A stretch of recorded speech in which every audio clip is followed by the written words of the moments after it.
श्री राधे राधे।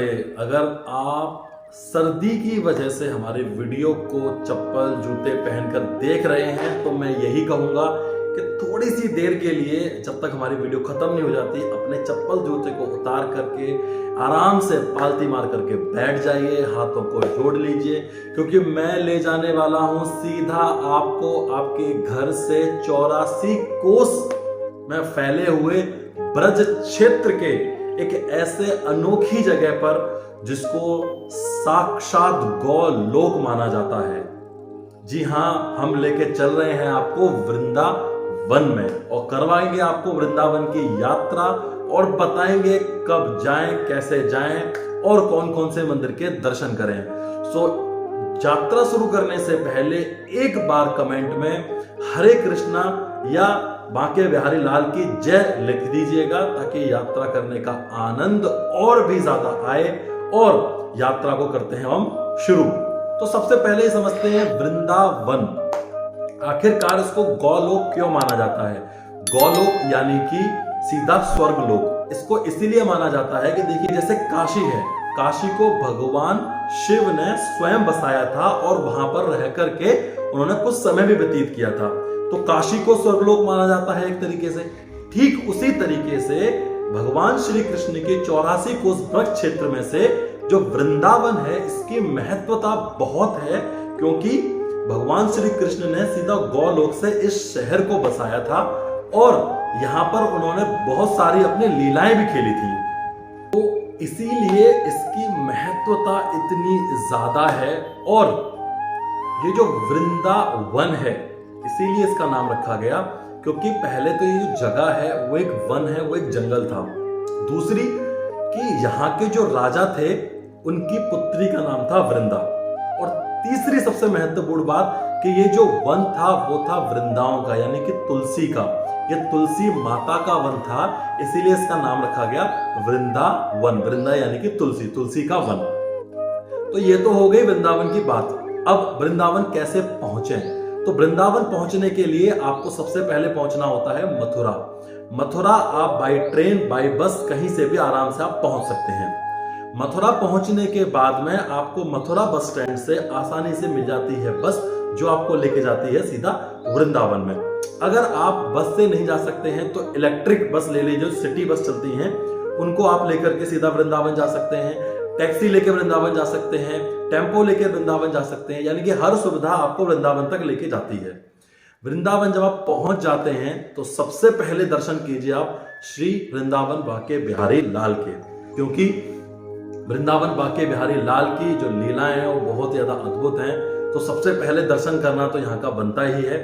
यहाँ आप दर्शन करिए और दर्शन करने के साथ साथ में अपने चश्मे का, मोबाइल का बहुत ज्यादा ध्यान रखें, क्योंकि यहाँ रहने वाले बंदर अक्सर आपके मोबाइल और चश्मे को ले जाते हैं और बड़े प्रॉब्लम में फंस जाते हैं। तो यहाँ से जाने के बाद जब आप सीधा बांके बिहारी जी के मंदिर में पहुंचते हैं तो आप बांके बिहारी जी के दर्शन कीजिए। और दर्शन करते करते हम आपको बताते हैं कुछ रोचक बातें बांके बिहारी जी के बारे में।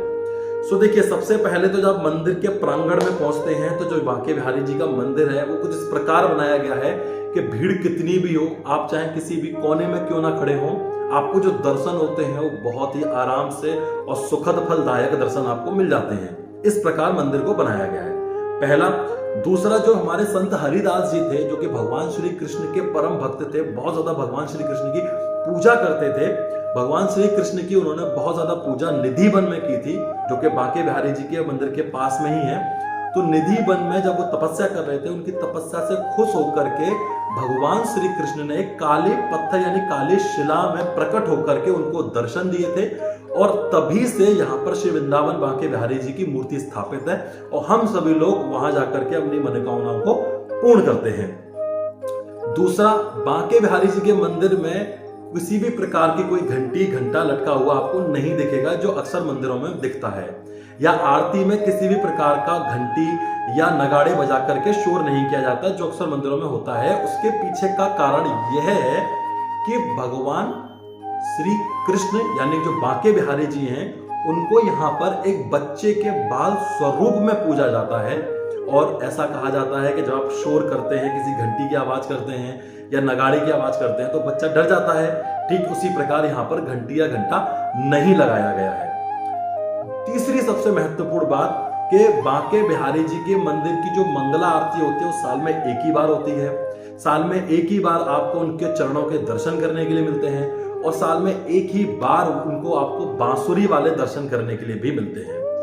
तो आपने अगर श्री बांके बिहारी जी के दर्शन कर लिए हों तो आइए वहां से बाहर निकलते हैं और कुंज गलियों में होते हुए हम सीधा लेके चलते हैं आपको श्री गोपेश्वर महादेव मंदिर में। श्री गोपेश्वर महादेव मंदिर के बारे में कुछ ऐसा कहा जाता है कि जब आप बांके बिहारी जी के दर्शन करें तो गोपेश्वर महादेव के दर्शन भी करना अनिवार्य होता है। और इसके बाद में जब आप वृंदावन की पूरी यात्रा कर लें तो यात्रा करने के बाद आप यमुना नदी के तट पर जाकर के भी पूजा करें, वो सबसे ज्यादा अनिवार्य होता है।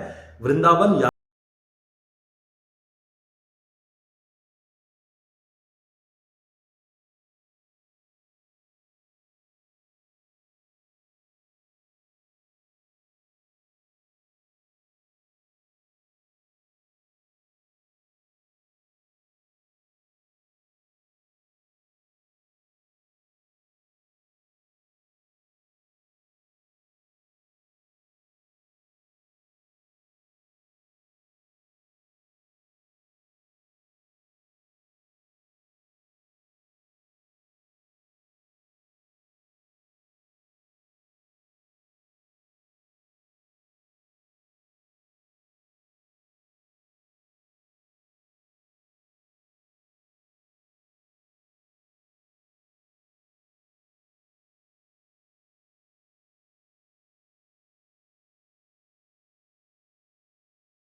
ज्यादा आनंद, बहुत ही ज्यादा अद्भुत इस मंदिर के दृश्य होते हैं देखने के लिए।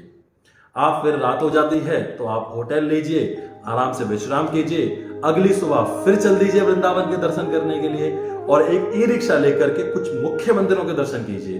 देखिए, बांके बिहारी जी के दर्शन करने के बाद में वृंदावन में बहुत सारे मंदिर हैं जहां आप दर्शन कर सकते हैं, लेकिन कुछ मुख्य मंदिर हम आपको बता देते हैं।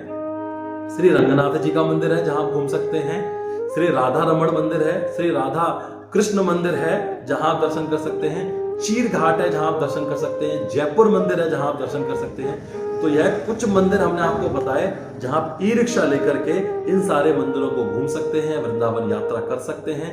वृंदावन यात्रा करने के बाद आप मथुरा जाकर के विश्राम घाट पर यमुना जी की पूजा करना ना भूलें, आपकी यात्रा फलदायक होती है। तो ये हमने आज करवाए आपको वृंदावन यात्रा। तो एक बार कमेंट में जय श्री कृष्णा राधे राधे जरूर लिख के जाइएगा। वीडियो अच्छी लगी हो तो ज्यादा लोगों तक शेयर भी कीजिए और चैनल को सब्सक्राइब भी कीजिए। मिलते हैं हम अगली वीडियो में, तब तक के लिए जय श्री कृष्णा राधे राधे।